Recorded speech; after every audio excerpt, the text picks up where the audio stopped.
اعوذ باللہ من الشیطان الرجیم بسم اللہ الرحمن الرحیم صلو علی الحبیب صلی اللہ تعالی علی محمد۔ آج میں آپ کی خدمت میں اعتکاف کے حوالے سے کچھ ضروری گزارشات پیش کرنے والا ہوں۔ بڑی محبت اور بڑی توجہ کے ساتھ سماعت کیجیے گا کہ اعتکاف کیا چیز ہے، اعتکاف کی کتنی قسمیں ہیں۔ اعتکاف کی تعریف یہ ہے کہ مسجد میں اللہ کی رضا کی خاطر اعتکاف کی نیت سے ٹھہرنا اعتکاف ہے۔ اعتکاف کے لیے مسلمان عاقل ہونا، جنابت، حیض و نفاس سے پاک ہونا شرط ہے، بالغ ہونا شرط نہیں۔ اگر کوئی بچہ عاقل اور تمیز رکھتا ہو تو اس کا اعتکاف درست ہے۔ اور اب آگے آئیے، اعتکاف کی کتنی قسمیں ہیں؟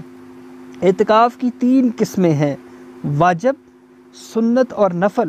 رمضان المبارک میں اعتکاف سنت موقدہ ہے۔ رمضان المبارک کو غروب آفتاب سے پہلے مسجد میں موجود ہوں اور چاند رات کو مسجد سے باہر آئیں، یعنی کہ 20 رمضان جو ہے اس کی عصر کے بعد آپ نے اعتکاف پہ بیٹھ جانا ہے اور چاند نظر آنے پر آپ نے اعتکاف ختم کر دینا ہے۔ اگر رمضان المبارک کو غروب آفتاب سے پہلے نیت نہیں بلکہ بعد میں داخل ہوئے تو اعتکاف کی سنت موقدہ ادا نہ ہوگی۔ اس لیے ضروری ہے کہ 20 رمضان کو سورج ڈوبنے سے پہلے مسجد میں اعتکاف کی نیت سے آ جائیے۔ ام المومنین حضرت عائشہ صدیقہ رضی اللہ تعالی عنہما سے روایت ہے کہ رسول اللہ صلی اللہ تعالی علیہ وسلم رمضان کا آخری عشرہ اعتکاف فرمایا کرتے تھے، یہاں تک کہ اللہ تعالیٰ نے جب آپ صلی اللہ تعالی علیہ وسلم کو ظاہری وفات عطا فرمائی، آپ کے وصال کے بعد آپ کی ازواج مطہرات اعتکاف کرتی رہتی۔ یہ بخاری شریف کی احادیث مبارکہ ہے۔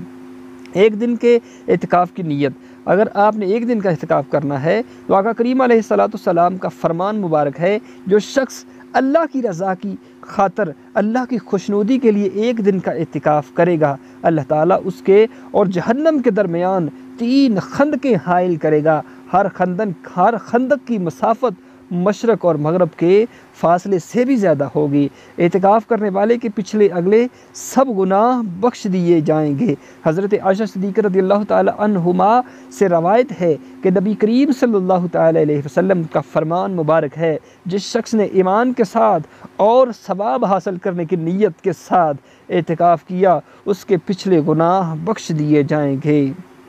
اب آگے آئیے، اعتکاف کی کیا برکتیں ہیں؟ 2 حج اور 2 عمروں کا ثواب۔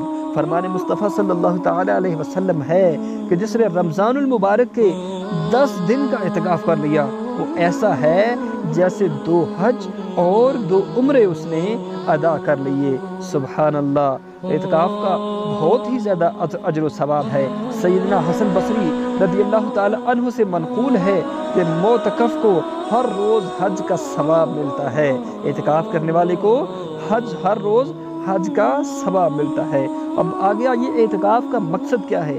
اعتکاف کرنے کا مقصد یہ ہونا چاہیے کہ اس عشرہ میں اللہ تبارک و تعالی کو راضی کر کے ہی رہوں گا، آقا کریم علیہ السلام کے دیدار سے مشرف ہوں گا اور شب قدر جیسی عظیم رات کو حاصل کرنے کی بھرپور کوشش کرنی چاہیے۔ اور اعتکاف میں بیٹھنے کا مقصد ہی یہی ہوتا ہے کہ زیادہ سے زیادہ عبادت کی جائے، فرائض، واجبات اور نوافل کثرت کے ساتھ ادا کیے جائیں، یہاں تک کہ ساتھ نوافل کو بھی اپنے اوپر لازم کرنا چاہیے۔ مسجد میں بیٹھیں، تہجد ادا کیجیے۔ جب اعتکاف پر بیٹھیں تہجد ادا کیجیے، اس کے بعد اشراق، چاشت، اوابین، یہ جو نمازیں ہیں ان کو بھی ادا کیجیے اگر آپ اعتکاف میں بیٹھے ہیں۔ اللہ تبارک و تعالی اعتکاف کی سنت پر عمل کرنے کی توفیق عطا فرمائے اور اعتکاف کرنے والوں کی